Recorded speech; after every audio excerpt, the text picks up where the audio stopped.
Sabe, a condição mental de uma pessoa pode ser o que define se ela vai para a prisão ou para um tratamento. Hoje, a gente vai mergulhar na imputabilidade penal, que é exatamente esse ponto de encontro, muitas vezes complexo, entre a lei e a psiquiatria. É aqui que se decide o que é culpa e o que é responsabilidade. E para começar, vamos direto ao ponto com a pergunta que move toda essa discussão. Se alguém comete um crime, mas por alguma razão mental não entende o que fez, essa pessoa é culpada? É essa questão que a gente vai tentar responder hoje. Então, para a gente desvendar isso, nosso caminho vai ser o seguinte. Primeiro, entender o que é culpabilidade. Depois, a gente vai ver o espectro da responsabilidade, os critérios de análise que a justiça usa, qual é a regra no Brasil e, por fim, vamos decifrar o famoso artigo 26.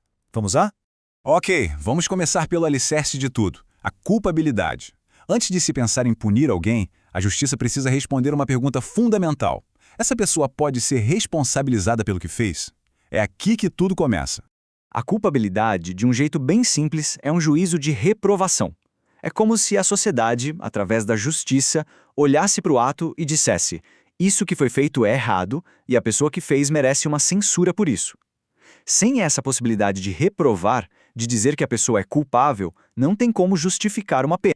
E é aqui que a mágica acontece. A imputabilidade é o primeiro degrau, a porta de entrada para se discutir a culpabilidade. Antes de perguntar, a pessoa é culpada? A gente tem que perguntar, ela é imputável? Ou seja, ela tem as condições mentais mínimas para a gente poder cobrar essa responsabilidade dela? E essa resposta não é um simples sim ou não. A lei é mais inteligente que isso. Ela reconhece que existe um espectro, uma verdadeira escala de responsabilidade. Vamos dar uma olhada em como essa escala funciona. No extremo, a gente tem o inimputável. Pense em alguém que, na hora do crime, não tinha a menor condição de entender o que estava fazendo. A lei aqui no Brasil é bem clara sobre quem se encaixa aqui. Menores de 18 anos e pessoas com doenças mentais ou desenvolvimento mental tão comprometido que anula totalmente o discernimento. Agora, no meio desse espectro, está o semi-imputável. Aqui a pessoa até entende o que faz, mas essa capacidade não está 100%. Ela está perturbada, diminuída, e a lei reconhece isso. A pessoa ainda responde pelo crime, mas a pena pode ser reduzida. E, finalmente, no outro extremo, temos o imputável. Essa é a regra geral, né? O adulto com a saúde mental em dia, que tem total capacidade de entender que o que fez era errado e de controlar suas ações. Para a lei, essa pessoa é totalmente responsável. Certo, mas aí vem a pergunta de R$1 milhão, né? Como é que um juiz decide se alguém é uma coisa ou outra? Isso não é um chute. O direito penal desenvolveu alguns sistemas, alguns critérios para guiar essa análise tão delicada. No começo, surgiram duas ideias principais, mas as duas eram meio mancas. Uma era o critério biológico, que só leva para a causa. A pessoa tem um diagnóstico de doença mental? Sim, então é inimputável. Fim de papo. O problema é que isso ignora se a doença realmente teve a ver com o crime. O outro era o critério psicológico, que fazia o contrário, olhava só para o efeito. A pessoa não entendia o que fazia na hora? Então tá. Mas por quê? Esse critério não se importava com a causa. Claramente, faltava algo. A solução, que parece até óbvia, foi juntar o útil ao agradável, unir os dois. E daí nasceu o critério biopsicológico. Ele exige uma análise de duas coisas. Primeiro, tem que existir a causa, que é a condição mental. E segundo, tem que ser provado que essa causa gerou o efeito, ou seja, a incapacidade de entender o que estava acontecendo na hora do crime. E o Brasil como fica nessa história? Qual desses sistemas o nosso Código Penal decidiu seguir? Vamos ver agora. Pois é, o Brasil adotou o sistema que é considerado o mais completo e justo, o biopsicológico. E o que isso significa na prática? Significa que não adianta só chegar com um laudo médico. A justiça quer saber da conexão, do link, como esse diagnóstico afetou a cabeça da pessoa naquele exato momento do crime. Mas, como quase toda regra, essa também tem uma exceção muito importante: os menores de 18 anos.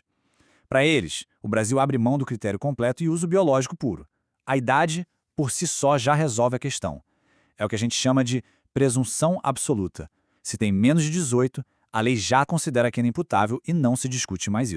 Bom, e toda essa nossa conversa nos leva direto para o coração do assunto no Brasil, o artigo 26 do nosso Código Penal. É a hora da gente desmontar esse artigo para entender como ele funciona no mundo real.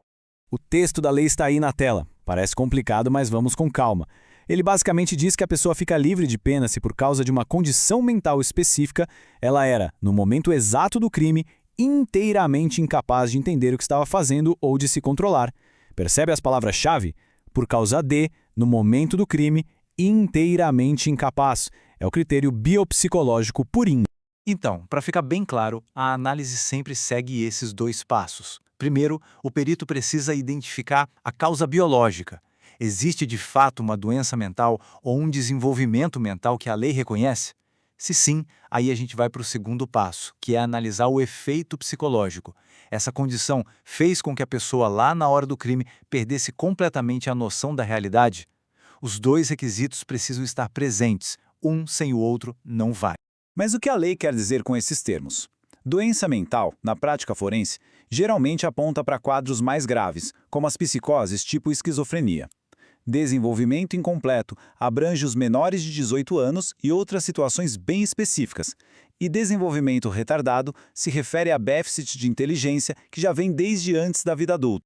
E o semi-imputável, onde ele entra? No mesmo artigo 26. A lógica é a mesma, o que muda é a intensidade. Se a perícia diz que a capacidade da pessoa não estava totalmente perdida, mas estava parcialmente comprometida, aí sim ela é considerada semi-imputável. E isso, como a gente viu, pode diminuir a pena. E se tem uma coisa que precisa ficar gravada de toda essa conversa é esta aqui. Ter um diagnóstico, um laudo de esquizofrenia, de depressão, do que for, não significa nada automaticamente. O que importa é o tal do nexo causal. É preciso provar que a doença estava ativa e foi a causa direta daquela pane mental no instante exato do crime.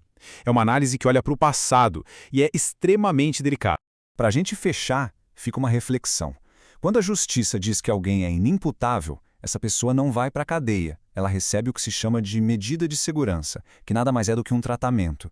E isso levanta uma questão social bem profunda. Como a gente, como sociedade, equilibra a necessidade de justiça para a vítima com a necessidade de tratamento para quem cometeu o ato, mas não tinha condições de responder por ele. É um debate fundamental que mostra os limites da simples punição.